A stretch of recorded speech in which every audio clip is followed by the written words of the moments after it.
સુવિધા નહીં, કોઈ ફેસિલિટી નહીં, કોઈ આર્મી નહીં, કોઈ પોલીસ નહીં.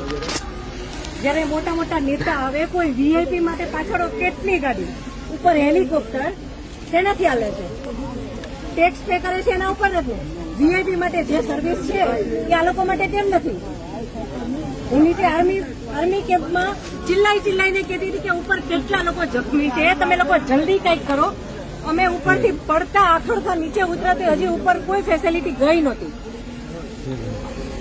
ઉપર આટલું બધું થઈ ગયું હતું, નીચે આર્મીને ખબર કેમ ન પડી કે ઉપર આ થઈ ગયું છે?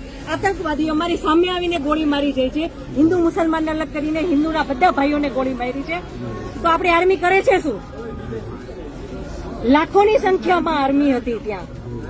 અને જે ટુરિસ્ટ પ્લેસ છે ત્યાં કોઈ આર્મી મેન નહીં, કોઈ પોલીસમેન નહીં, કે કોઈ ફર્સ્ટ એડ કિટ નહીં, કાંઈ જ સુવિધા નહીં.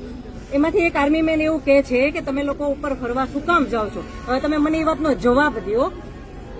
જો આ રીતનું હતું તો તમે અમને જવાબ શું કામ દો છો? નહીં, હવે મારા ઘરનો સ્તંભ વયો ગયો છે. હવે તમે મને પાછો આપો, મને પાછો આપો. મારે બીજું કઈ ન જોઈએ. આજ પછી કોઈ દિવસ કોઈ વોટ જ નહીં કરતા. જો આપણી ગવર્મેન્ટને પોતાની જ સુવિધા રાખવી છે, તમારા પાછળ કેટલા વીઆઈપી હોય છે, કેટલી ગાડીઓ હોય છે, તમારો જીવ છે. આ ટેક્સ પે કરે છે એનો જીવ નથી. આ છોકરાઓનું શું? આનું ભવિષ્ય શું? આને ડોક્ટર બનાવી છે, આને એન્જિનિયર બનાવો છો, હું કઈ રીતે બનાવીશ? નહીં, મને ન્યાય જોઈએ. મારા છોકરાનું ફ્યુચર ખરાબ ન થવું જોઈએ. આટલા વર્ષની સર્વિસમાં એને ટેક્સ તમે કટ કરીને તમે સેલરી આપો છો ને, અને ઉપર જતા અમે કઈ પણ વસ્તુ ખરીદીએ છીએ, ક્યાંય જઈએ છીએ, ફરીથી ટેક્સ, ટોલ ટેક્સ, બધા ટેક્સ તમે અમારી પાસેથી લ્યો છો. તો મારા ઘરવાળાને જયારે જરૂર હતી ત્યારે કોઈ ફેસિલિટી નથી મળી. મને એનો ન્યાય જોઈએ.